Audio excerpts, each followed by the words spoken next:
Talking about a related story in the Bible when we talk about the uh, the suffering of Jesus Christ. But there was a story in the Bible that before Jesus Christ suffers, may mga nangyari sa mga disipulo ng Panginoon. And this will be the topic of Bible study tonight. Amen. Please join me in reading the book of Matthew chapter 26, verse number 69 up to 75. This will be from the New Living Translation.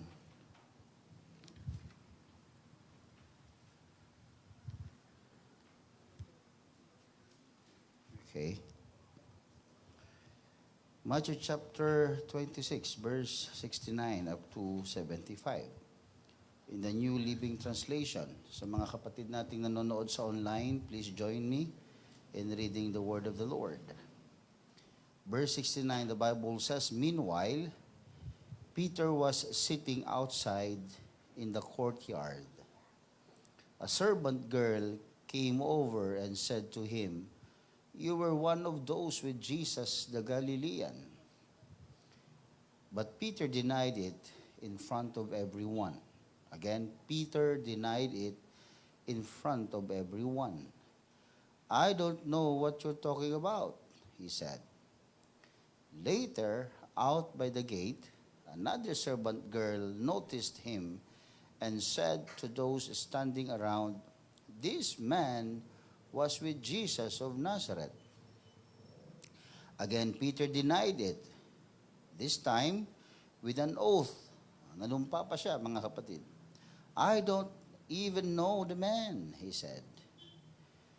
Then verse 73 says, "A little later, some of the other bystanders came over to Peter and said, 'You must be one of them. We can tell by your Galilean accent.' Then Peter swore. Nag-swore siya, sumumpa siya. 'A curse on me if I'm lying. I don't know the man.' And immediately the rooster crowed. Suddenly, Jesus' words flashed through Peter's mind. 'Before the rooster crows, you will deny 3 times that you even know me.' And he went away weeping bitterly." So he went away weeping bitterly. It's because he knew that he denied Jesus Christ. Alam niya na itinanggi niya, itinatwa niya si Jesus ng 3 beses. And tonight, I would like to share with you the word that says, denying Jesus Christ. So this will be our topic for tonight. Can you please bow your heads and let's pray. Lord, we don't want to deny you, Jesus. Teach us, Lord, your words. And give us understanding, Jesus, so that we will not deny you in some other ways, O Lord. Teach us your words. Establish them, Lord, in our hearts and in our minds. We want to glorify you, Lord, in all what we do. And when we want to believe you, Lord God, and trust you, hallelujah, in every single seconds of our lives, O Lord. Jesus, we believe in you. And we trust you. That's why teach us, Lord, tonight so that we can avoid denying you. In Jesus' name I pray, bless each and every one of us. Even those people watching right now and listening, let your blessings be upon them. Let your spirit, Lord, be upon them. In Jesus' name I pray. Clap your hands and say amen.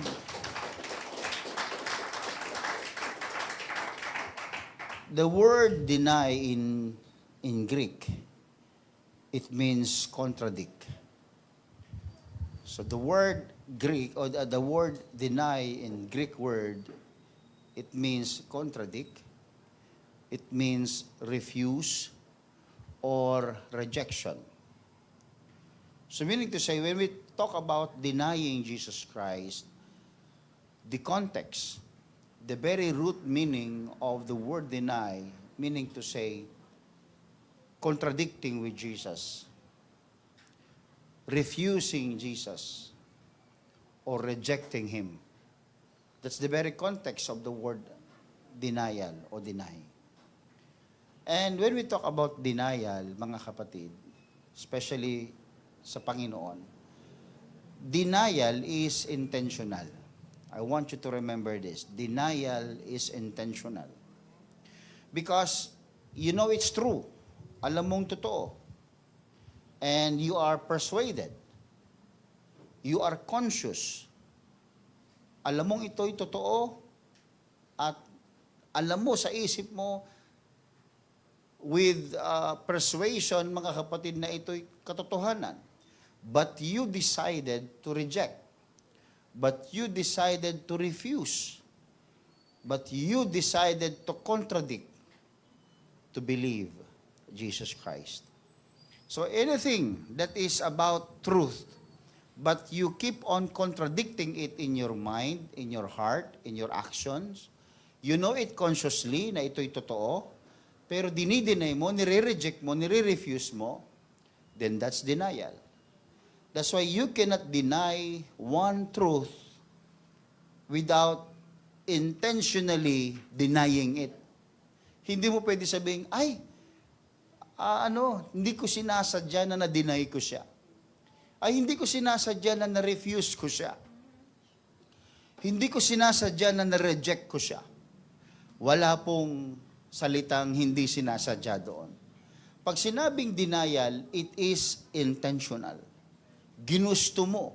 Because while you are thinking of it, you are conscious about the truth. And you are also conscious in contradicting the truth.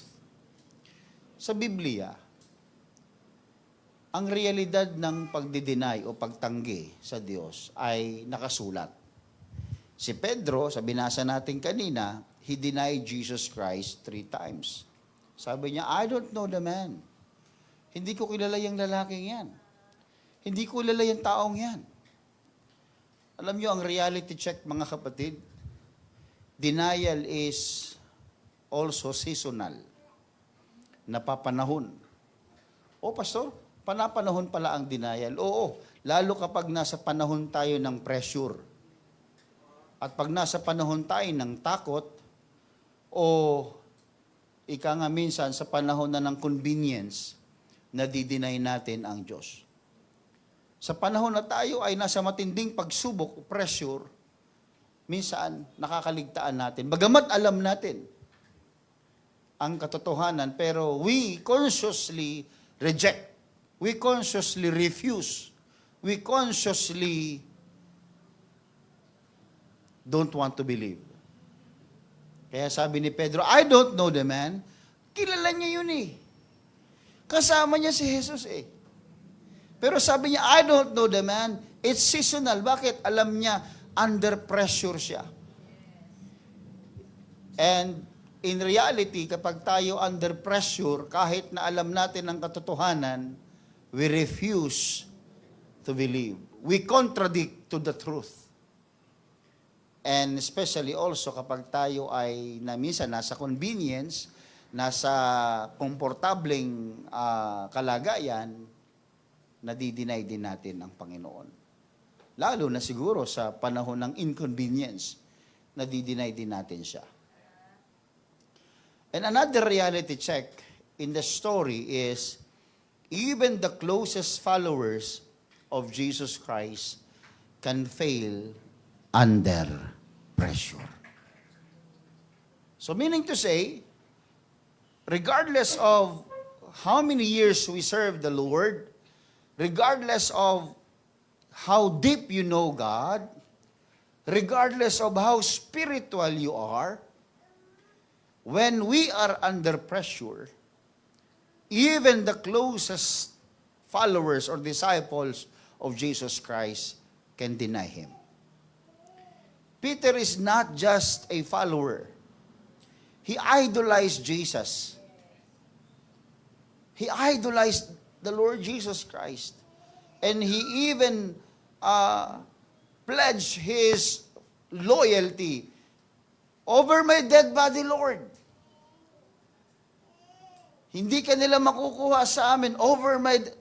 Imagine the kind of loyalty na meron si Pedro. But you can also check the reality that, wow, kahit gano'n siya kalapit sa Panginoon, nag-fail din siya. Kapag tayo ay pag tayo ay natatakot, kapag tayo ay under pressure. Everybody say amen. Pero salamat sa habag ng Panginoon na kahit na we fail many times, He loves us back, mga kapatid, without any reservation. Hallelujah. Salamat sa Panginoon. Salamat sa kanyang pag-ibig. And Jesus was denied by His own people. It's recorded in the Bible in John chapter 1 verse 11.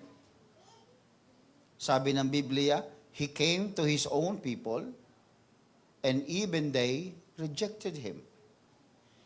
He came to His own, His very own people.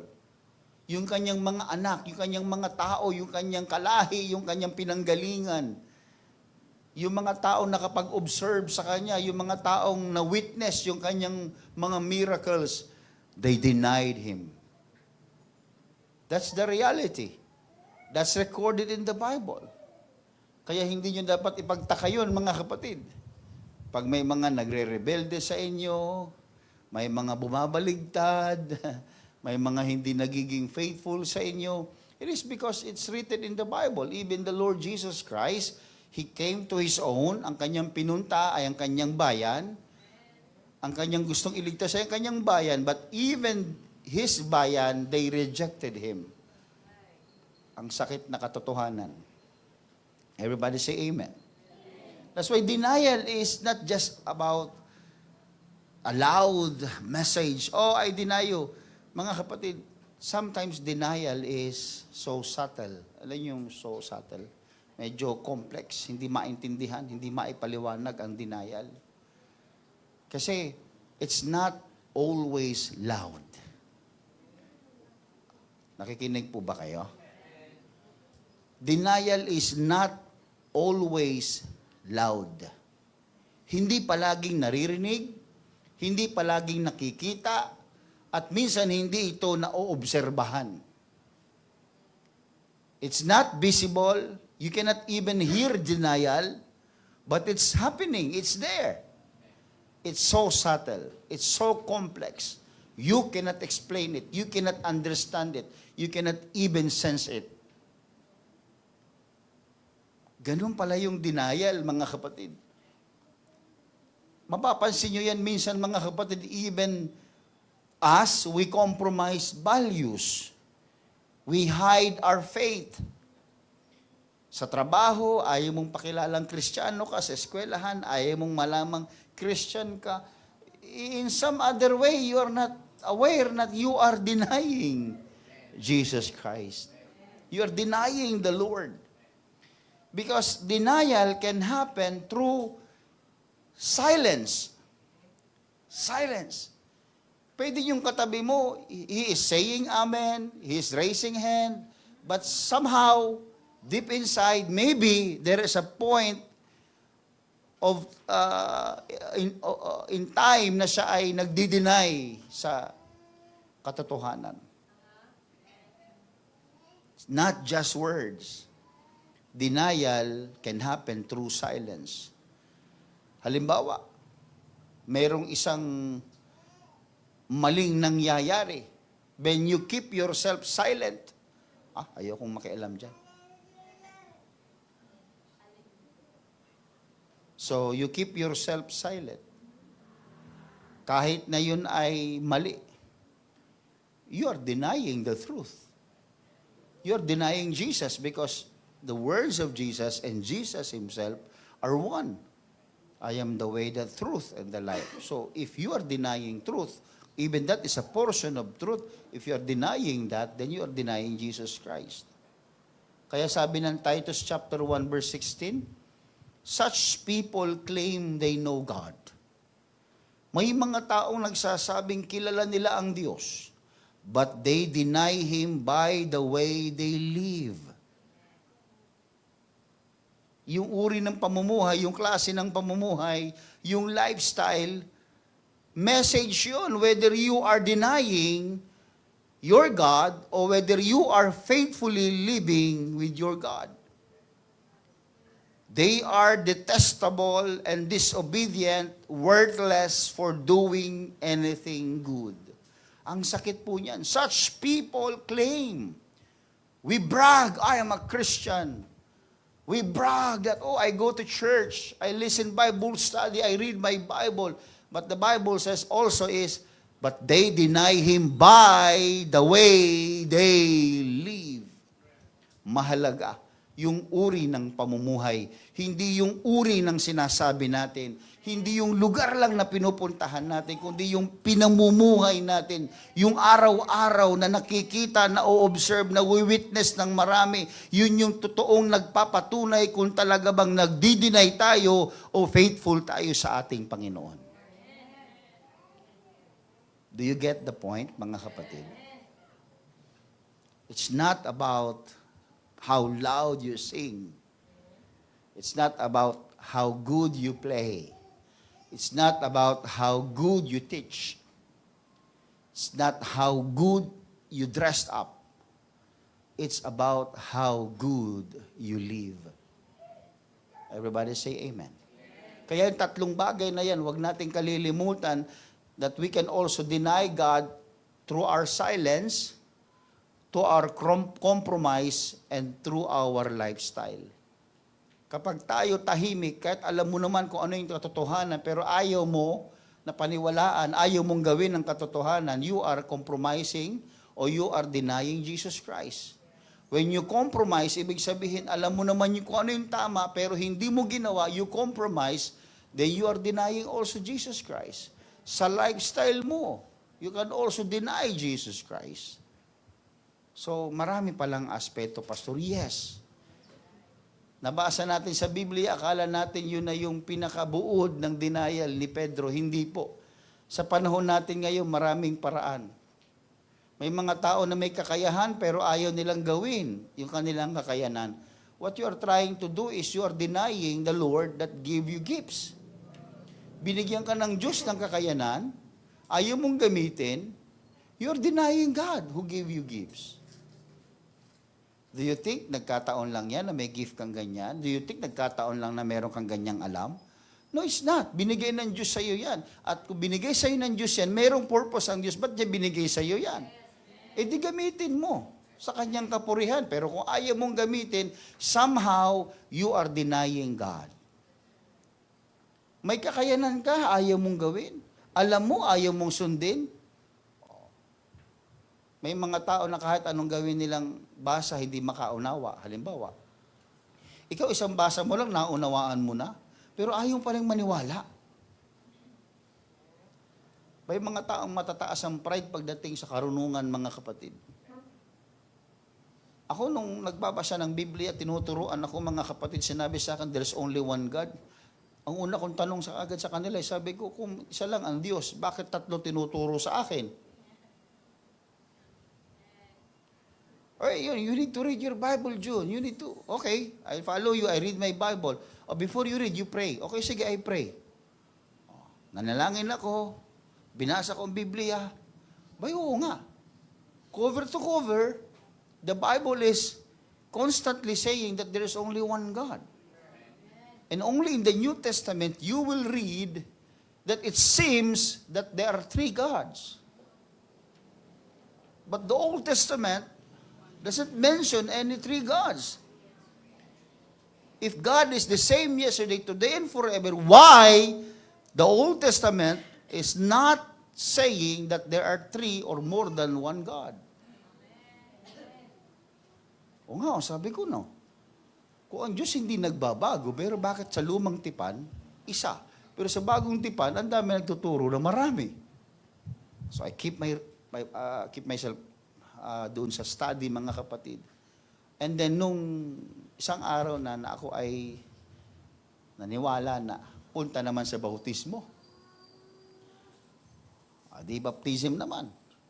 Brother June, you need to be baptized in the name of Jesus Christ. Ay, teka lang po. Ibig mong sabihin, nung ako'y binautismuhan dati, mali yun.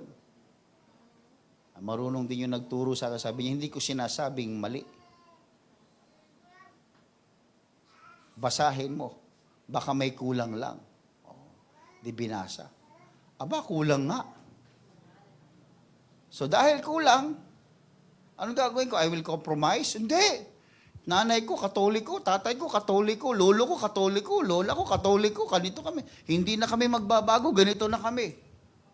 Anong tawag dyan? You are compromising. You are denying Jesus Christ in a way. Pasasalamatan yung mga kapatid ng Panginoon pag kayo sumunod sa Kanya at naniwala, pagdating dun sa langit, mga kapatid, pasasalamatan nyo ng todo ang Panginoon. Pero alam nyo, kung hindi ka maniwala, magsisisihan mo habang ikaw ay inuuod at inaapoy doon sa impyerno, pagsisisihan mo yan ng walang katapusan. Kung bakit hindi ka naniwala. Again, I am always saying this in the church, I am not teaching religion. Nowhere in the Bible that I am compelled to teach religion. I am compelled by the Bible to teach Jesus Christ. Kaya kung sa tingin ninyo mga kapatid na ang tinuturo ay isang ritual, relihiyon, so, bahala ka kung isipin mo kung anong gusto mong isipin, pero isang araw pasasalamatan mo when you believe.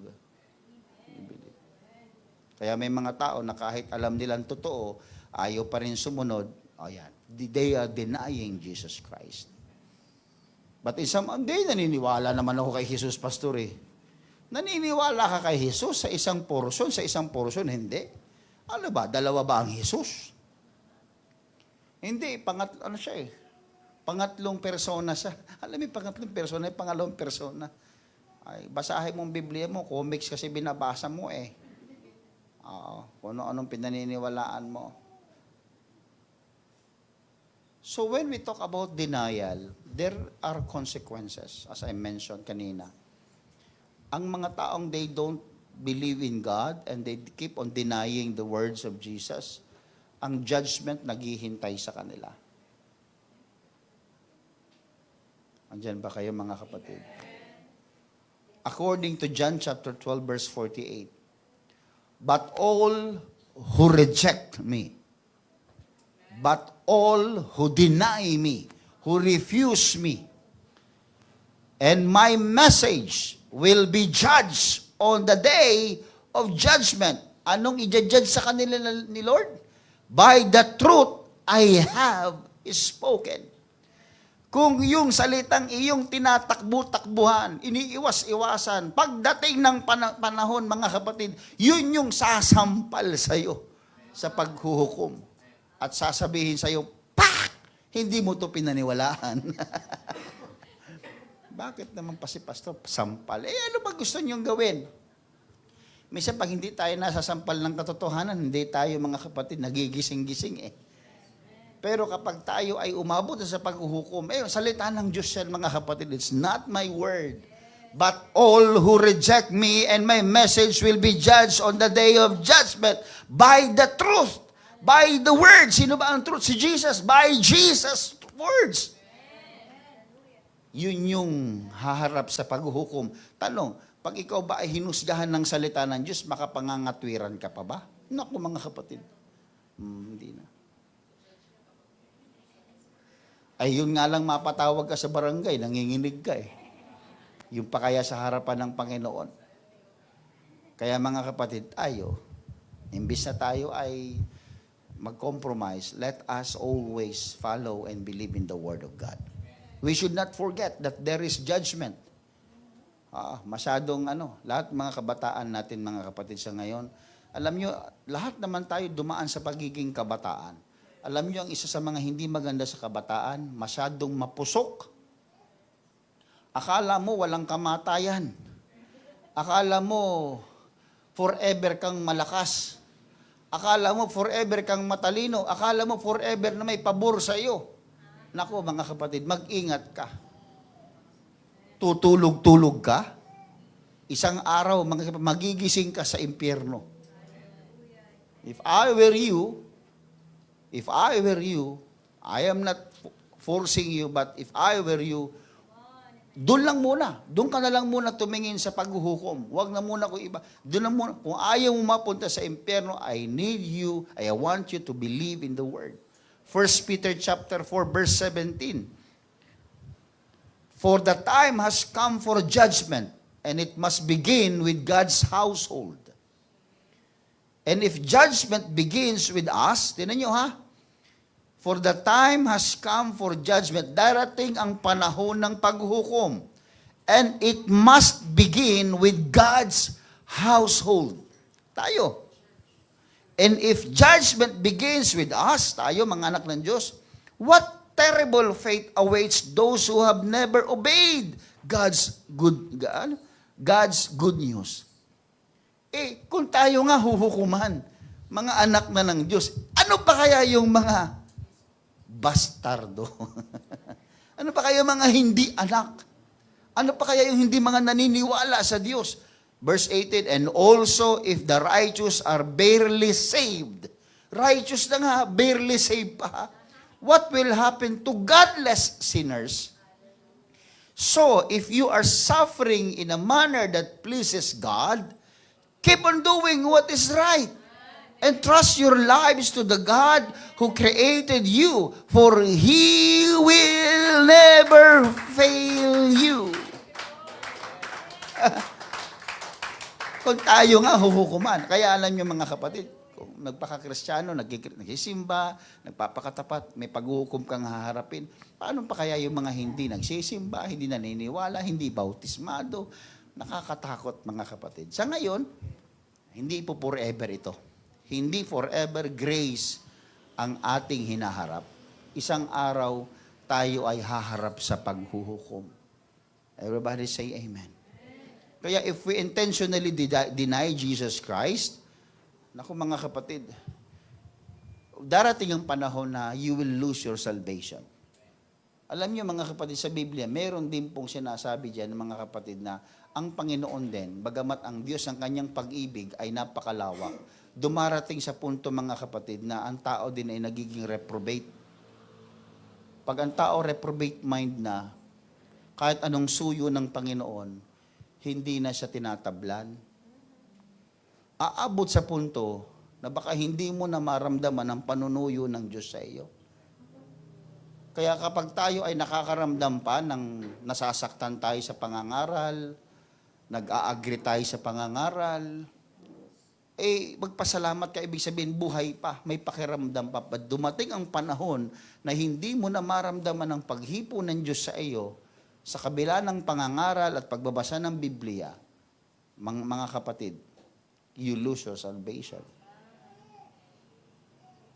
So don't harden your hearts. Let us not harden our hearts. Huwag niyong patigasin ang inyong puso.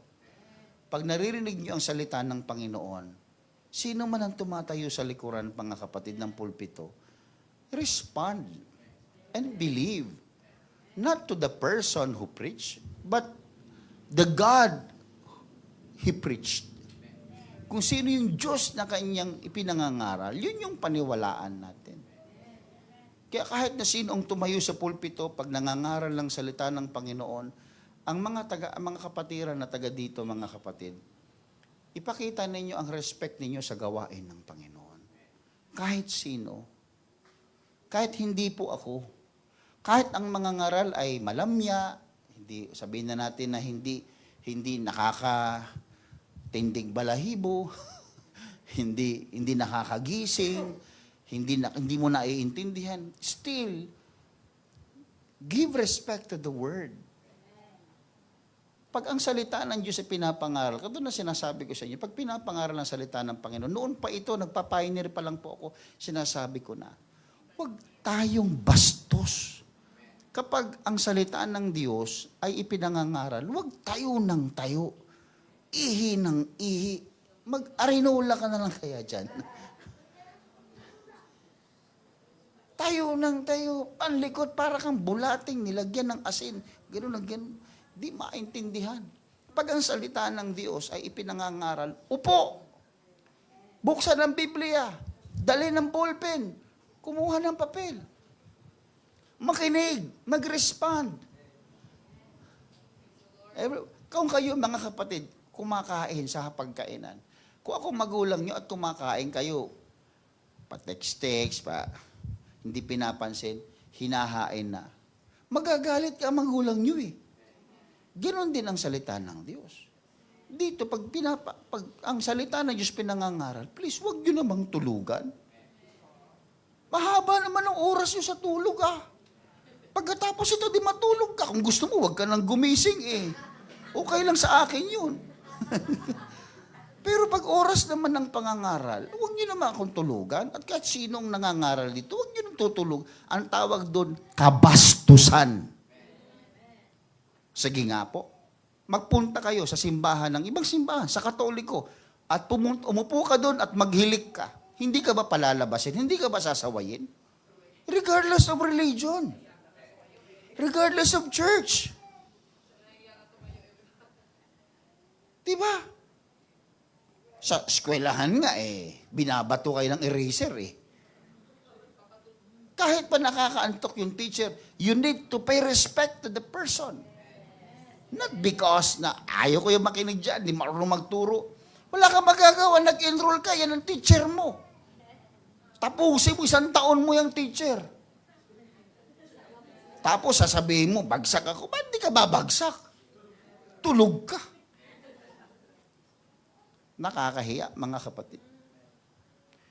Kaya ako, mga kapatid, sa totoo lang, doon sa simpleng ganun lang, makikita mo kung yung tao ay meron siyang paggalang sa Diyos. Simple lang. Hindi mo kailangan maging marunong, maging dalubhasa sa Biblia. Doon lang makikita ko kung ang tao ay mayroon pong takot sa Panginoon. Pupuntahan mo ako dito, tutulugan mo ako. Dapat ka pa nagpunta. Mas maiintindihan ko pa kung iti-text mo ko, Pastor, inaantok ako, matutulog muna ako, hindi po ako magsisimba. Okay po. Sige po, huwag ka na pong gumising. Joke lang. Joke lang yan. Okay yun.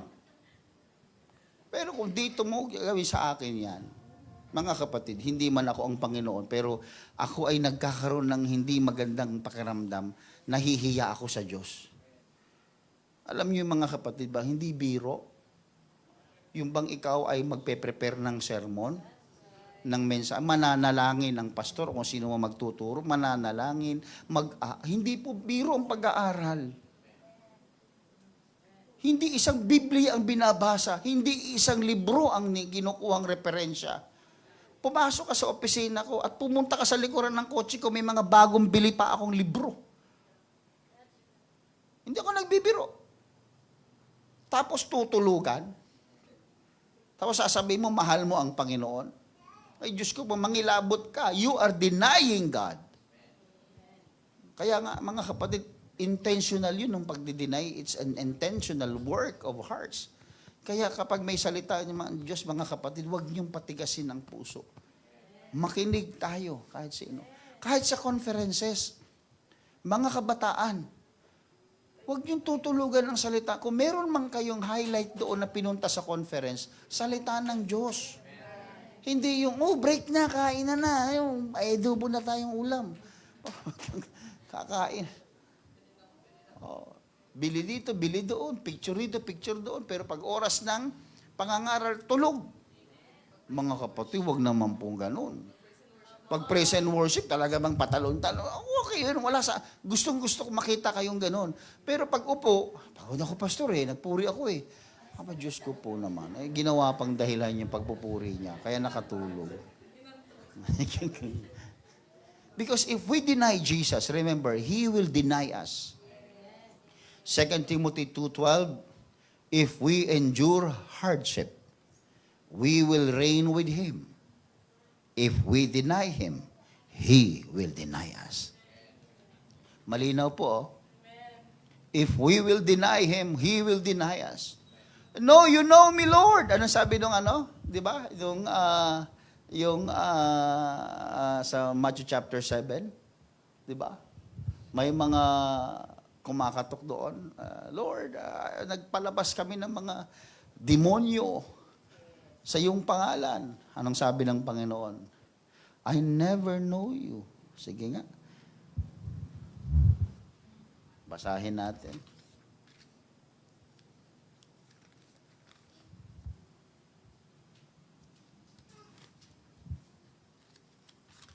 Andyan pa ba kayo? Opo, Pastor, patulog na po.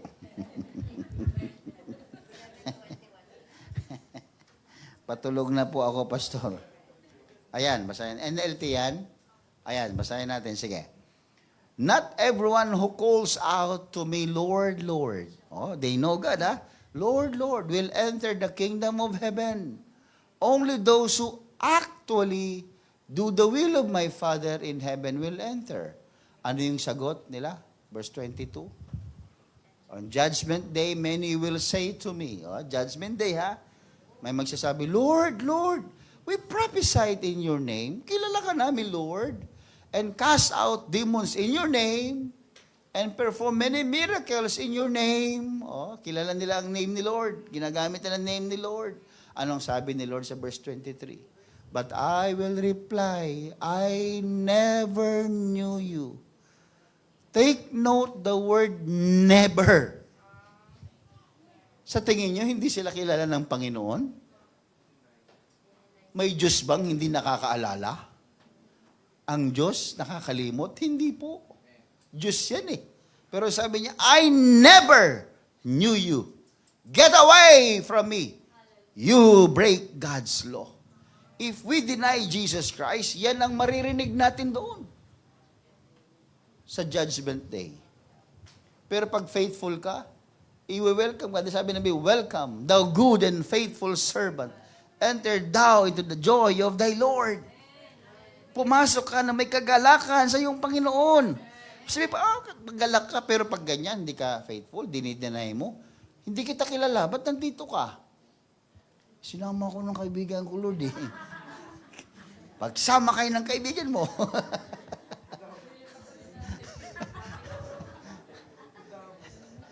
Diba? Mga kapatid, if we deny Him, He will deny us. Si Pedro, dininay niya si Jesus intentionally.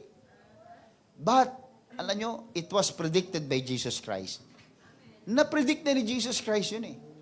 At alam ni Jesus Christ yung kahinaan ni Pedro. Yun din ang sasabihin natin ngayong gabi. Alam ng Diyos ang kahinaan natin. May prediction si Lord kay Pedro. May prediction din ang Diyos sa atin. Makinig po kayo ha, maganda po ito. Si Pedro, bago mag-fail ang kanyang faith, may prediction si Jesus sa kanya. Winarningan siya ni Jesus. Tayo, bago tayo mag-fail, may warning din si Lord sa atin. In Mark chapter 14, verse 29, Peter said to him, even if everyone else deserts you, I never will. Kahit kalimutan ka nila, talikuran ka ng iba, Lord, ako, close tayo. Jesus replied, I tell you the truth. Hindi niya sinabing, I tell you the reality. Ang sabi niya, I tell you the truth. Kasi ang truth, though it hurts, it is true. Kahit ang demonyo humarang dyan, hindi niya kayang i-refute yung truth ng Panginoon. Sabi niya, sasabihin ko sa iyo ang totoo, Pedro. I tell you the truth, Peter. This very night, ngayong gabi, mag-ingat ka, sabi niya, ngayong gabi, before the rooster crows twice, you will deny 3 times that you even know me.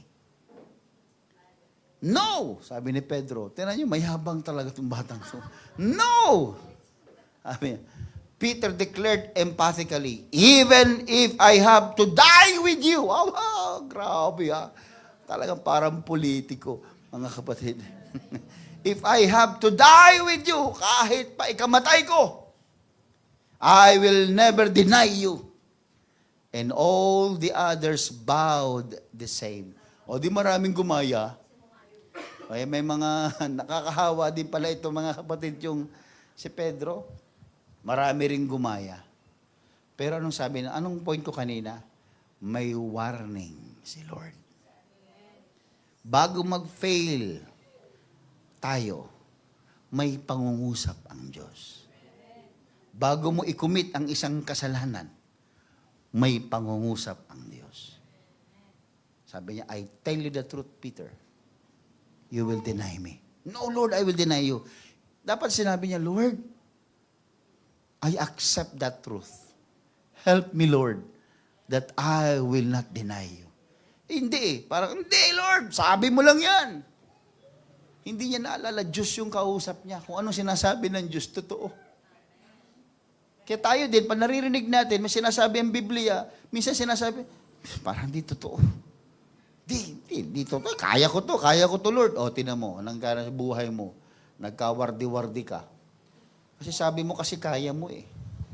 Winawarningan ka na nga ng Lord. Come unto me, all ye that labor and heavily laden, and I will give you rest.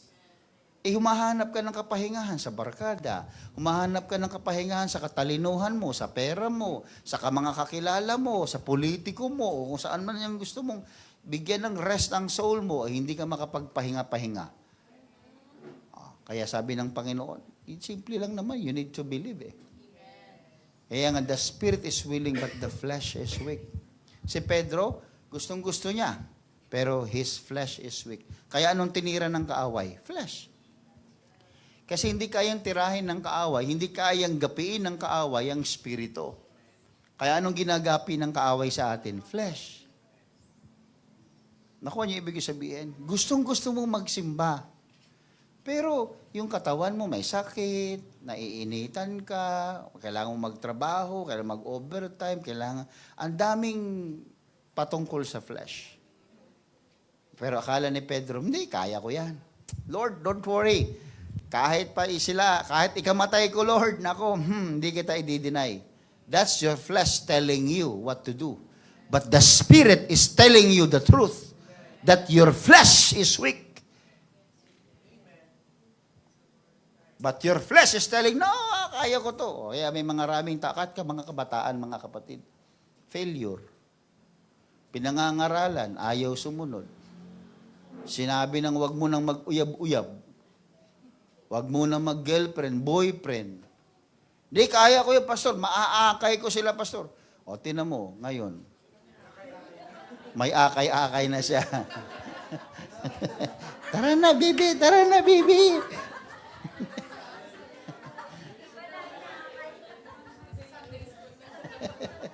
May baby na siya. I'm not, pastor, killjoy ka naman. Hindi ako killjoy. May enjoy nyo pa sana yung buhay ninyo. Malaya. Tapos ngayon, tinan nyo. Alam nyo, ang malaya na lang sa inyo pag kumakanta kayo ng malaya, malaya. Yun na lang kayo. Doon yun na lang nasasabing malaya kayo. Pero ang totoo noon, ngayon, di ba? Paggising mo sa umaga, may magluluto pa sa'yo ng tosino at pritong itlog. Di ba? Babangon ka na lang, gigising ka, kakain, hindi ka lang magluluto, hindi ka magugas ng pinggan, hindi ka maglalaba. Ang sarap buhay mo dong. Die. Ngayon, ang makinig sa pastor, gusto mo kasi, kaya mo, yan. Konting pagkakamali lang, ganun lang yun, konting pagkakamali lang. Hindi. Ngayon, married person ka na ngayon. Ngayon. Hindi, pastor, masaya ang buhay ko. Lokohin mong lelang mo. Hindi ako pinanganak kahapon. Nakikita ko sa iyong mga mata ang kalungkutan mo. Hindi ako nagbibiro mga kapatid. You enjoy your life. You can serve the Lord kahit binata, dalaga kayo. Later on, you can have family, but maximize your potential as youth. I-maximize nyo muna yan. Huwag kayong magmamadali. Kasi ang ending nyo, dyan din naman eh. Di haba-habaan nyo muna yung journey nyo as malaya muna. Diba? Siguraduhin mo yung amen mo, brad, ha? Klaruhin mo yan. Isang buwan mawawala girlfriend mo, ha? Baka pagbalik niyan, ayain mo na kagad magpakasal. Sobrang miss mo, ha? Kaya, alam nyo, kaya nga si Jesus Christ, sabi niya, alam mo, Pedro, sabi niya kay Pedro, I prayed for you. Kasi alam niya ang tao talagang weak eh. Alam niya si Pedro weak eh. Pero di ba, hingi-hingi siya ng, mga brad, samahan niyo ako mag-pray. Tutulog. Pray siya. Balik na naman siya, mga brad, tulungan niyo ako. Samahan niyo ako. Wala, tulog. Sabi, the flesh is weak, but the spirit is willing. Alam ni Jesus Christ yun kay Pedro. Kaya sabi sa verse 31 ng chapter 22, Luke chapter 22, verse 31, tinan nyo ha. Simon, Simon. Yan ang pangalan ni Pedro eh. Simon, Simon. Satan has asked to sift each of you like wheat. Alam nyo, sabi daw ni Satanas, gusto tayong salain na gaya ng harina. Alam mo, di ba pag harina, di ba sinasala yon para magiging masyado siyang pino? Gusto daw ni Satanas tayo salain ng gano'n. Simon, Simon. Pedro, Pedro, gusto ni Satanas na ikaw ay salain, subukin, ligligin. But, sabi ni Kristo, but I have pleaded in prayer for you.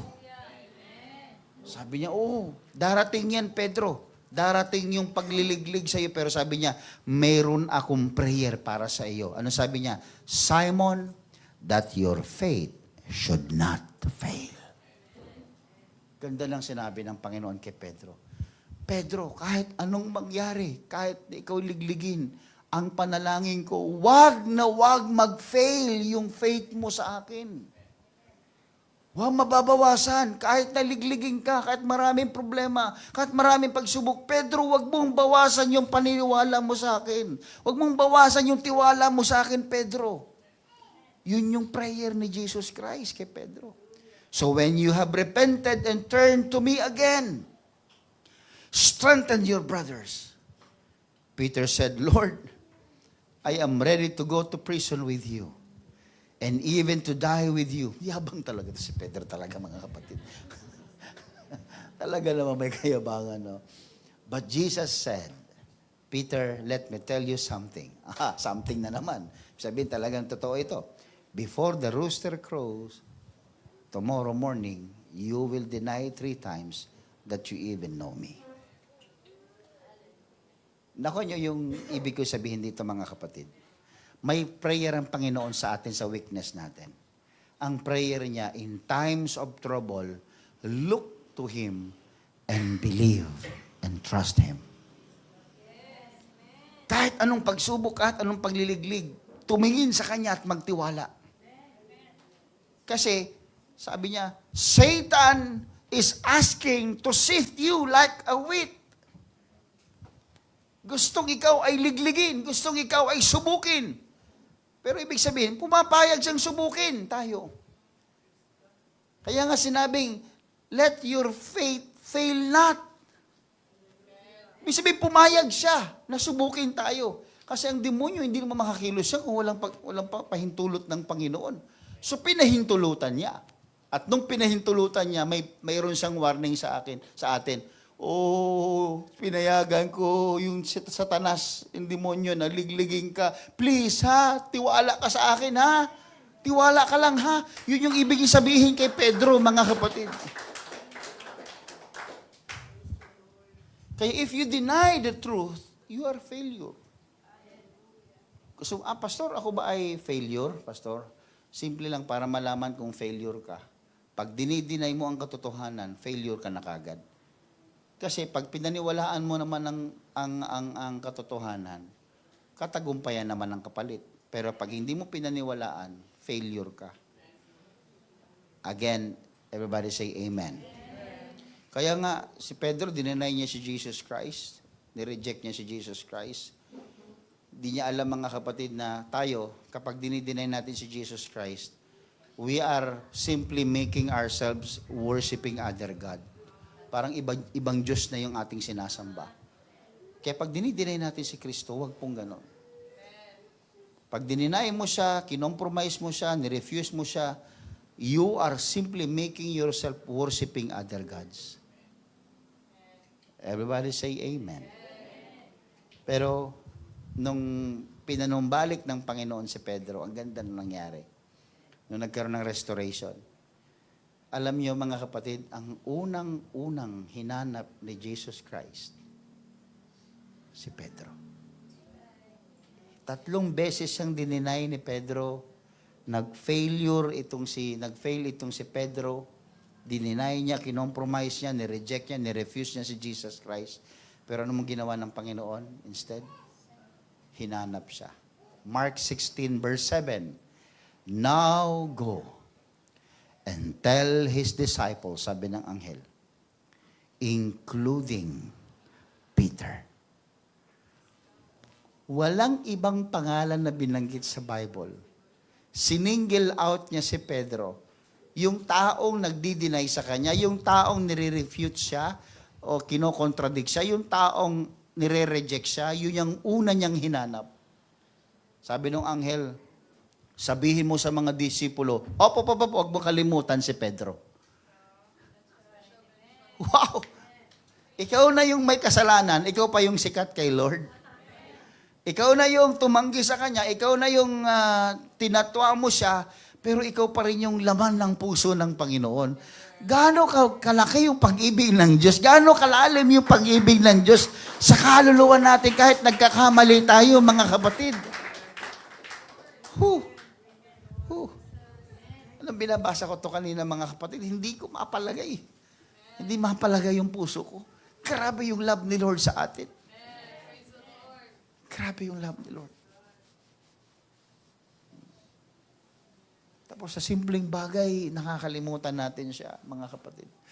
Nakakahiya sa Panginoon. Ito, pagkabangon ng Panginoon mula sa kamatayan, ang una niyang hinarap si Pedro.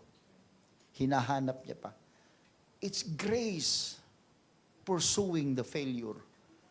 Grace of God is pursuing, hinahabol niya yung mga taong failure. That's the grace of God. Kaya nga ang grace of God is the unmerited favor. Ibig sabihin, hindi yung mamerito, wala kang ginawang maganda, kaya ka pinatawad, kaya ka niligtas. Ang dami mga ginawang hindi maganda eh. Hindi mo nga deserve maligtas eh. Pero inoffer niya sa iyo yung kaligtasan. Unmerited favor. Favor ng Diyos kahit hindi ka karapat-dapat. That's grace. Yan ang biyaya ng Diyos. Kaya nag-one-on-one sila ni Pedro, naalala mo? Nung si Jesus Christ bumangon na sa grave. Di ba nagkaroon ng instance, mga kapatid, na sila ay nangingisda? Nag-appear si Jesus Christ, nangihingi ng isda. Tapos sa madaling sabi, nung nalaman ni Pedro na, si Jesus Christ yun na, di ba nag-usap sila one-on-one? Mahal mo ba talaga ako, Pedro? Yes, Lord. Yun totoo. Di ba? 3 beses niyang dininay si Jesus Christ, 3 beses din siyang tinanong ni Jesus Christ. Tingnan niyo sa John chapter 21, bago tayo magtapos. John 21 verse 15. And after breakfast, Jesus asked Simon Peter, Simon, son of John, do you love me more than this? Yes, Lord, Peter replied. You know I love you. Yabang eh. Sabi ni Jesus Christ, then feed my lambs, Jesus told him. Jesus repeated the question, Simon, son of John, do you love me? Yes, Lord, Peter said. You know I love you. Then take care of my sheep, Jesus said. A third time, he asked him, Simon, son of John, do you love me? Peter was hurt. Peter was hurt.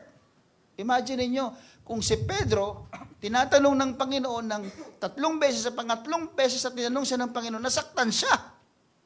Dahil parang duda si Lord. Imagine niyo rin yung ginawa ni Pedro sa Lord nung pangatlong beses niyang dinidinay ang Diyos. Kung ano yung sakit na naramdaman ni Pedro, mas higit yung masakit na naramdaman ni Jesus Christ Alam niya na dinidinay siya ng disipulo niya. Pero dito, sabi dito mga kapatid, then Peter was hurt that Jesus asked the question a third time. He said, Lord, you know everything. Alam mo naman ang lahat. Alam mo rin, Lord, na na-pressure lang din ako noon. Alam mo naman din, Lord, na natatakot din ako para sa buhay ko noon. Alam mo naman din, Lord, na alam mo yung nagtakbuhan na yung ibang mga kasama ko. Ako na lang yung sumusunod ng palihim sa iyo, Lord. Alam mo lahat, Lord, na ako ay meron talagang paniniwala sa iyo. Talaga namang totoo yun. Walang ibang disipulo na sumunod kay Jesus Christ nung panahon na yon, maliban kay Pedro. Patago nga lang. Malayo nga lang. Dati siyang sumusunod sa malapit, pero ngayon sumusunod siya sa malayo. Pero sabi, you know everything, Lord. Alam mo lahat ang tungkol sa akin. You know that I love you. Then Jesus said, then feed my sheep. What are you supposed to feed to your sheep? Anong ipapakain ko sa iyong tupa? Kung parang gano'n, di ba?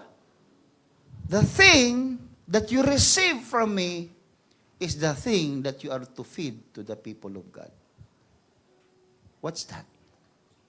Forgiveness. That's why Peter preached forgiveness. That's why Peter in Acts chapter 1, he preached. In Acts chapter 2, he preached.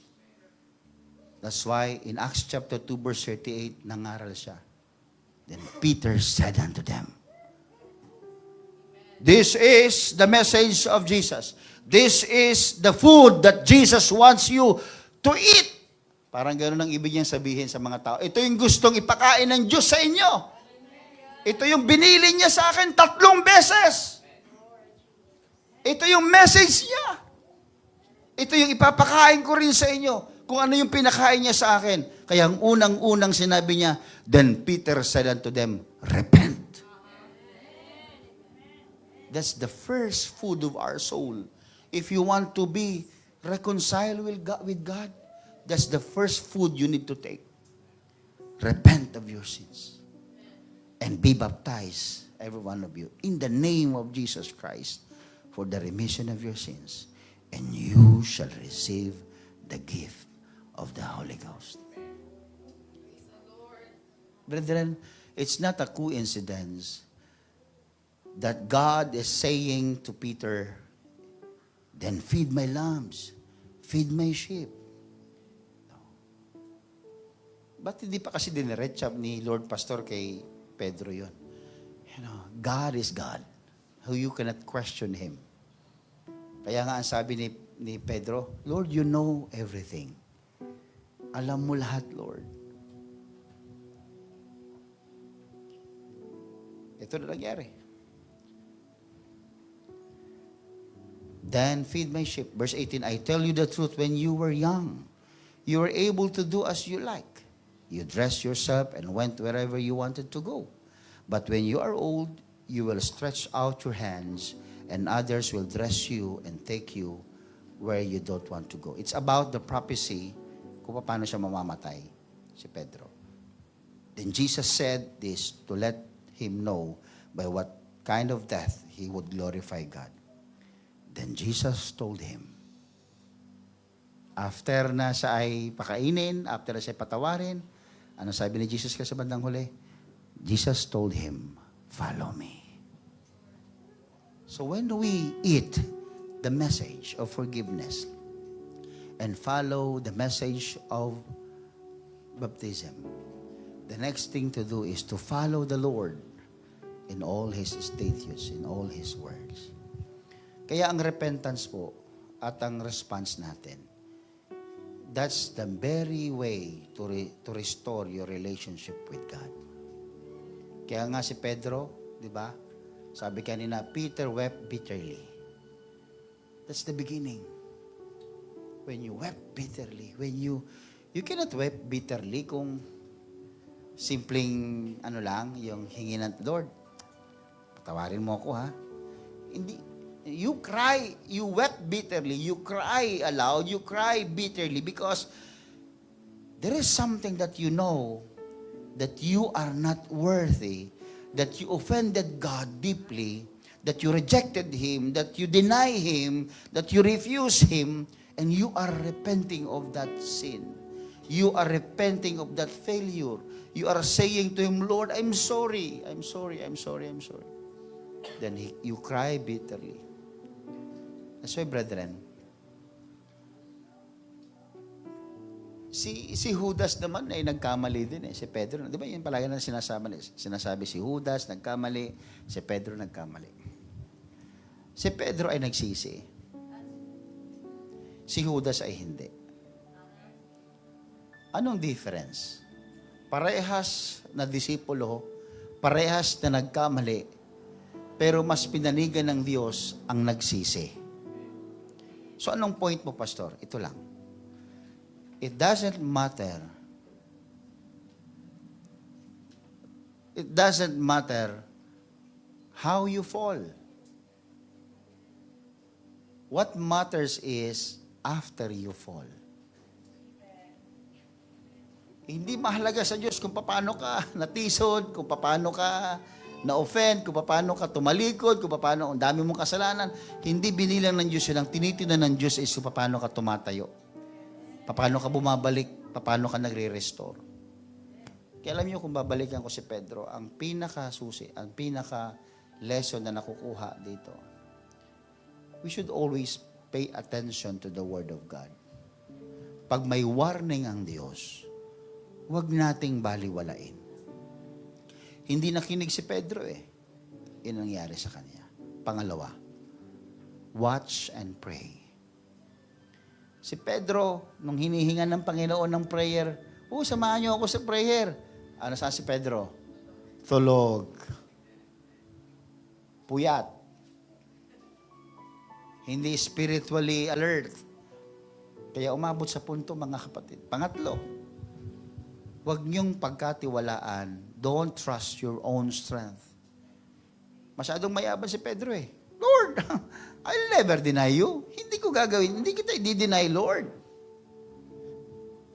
But flesh always fails without the Spirit. Pang-apat, let God restore you. Alam niyo si Pedro, hindi siya nanatili sa guilt. Alam niyang mali siya, pero hindi siya nanatili sa guilt. Hindi katulad ni Judas, nanatili siya sa guilt. Ano nangyari? Yung guilt, it will push you to do something wrong. Nagpakamatay siya. Pero si Pedro, hindi siya nagstay doon sa guilt. Inalaw niya si Jesus na i-restore siya at ibalik yung purpose niya. That's the thing that I learned. But tonight, before we pray, the question is, actually, it's not about if you deny Him. That's not the question. Because somehow, at some point, we all have denied Jesus. We all have denied Jesus. Kaya hindi pwedeng, yung tanong ay, kung i-deny mo ba si Jesus? No, talagang dinideny natin ang Panginoon. Na-deny natin ang Panginoon at some point ng buhay natin. But the real question is, will you come back? Gusto mo bang bumalik? Patapos mong ma-deny, gusto mo bang bumalik? Will you let God to restore you? Will you stand for Him? Will you believe Him? Will you trust Him again? Willing ka bang bumalik sa Kanya? For many times na ikaw ay nagdi-deny sa Kanya. Kung may bahagi ng buhay mo ngayon, mga kapatid, na tinatago mo sa pananampalataya mo, it's time for you to stop the denial and boldly declare, I know Jesus and I will follow Jesus. Boldly say to yourself, hindi ko na itatago si Lord. Hindi ko na ikukompromiso ang pananampalataya ko. Babaguhin ko na ang lifestyle ko. Pakikita ko sa marami na si Jesus ay hindi ko dinideny sa buhay ko. Brethren, if there's any part of your life that you are hiding your faith, boldly tell the Lord today or tonight that you will not deny Him. Amen. Can we clap our hands to the Lord Jesus?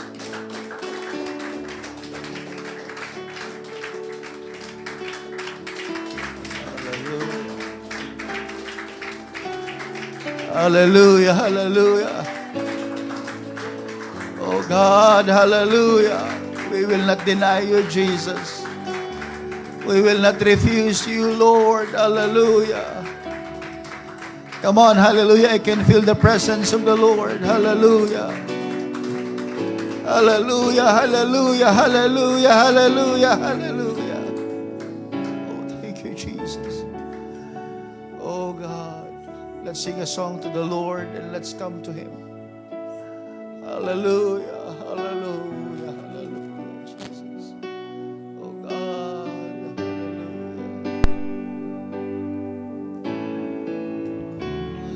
Upon the name of the Lord and be saved.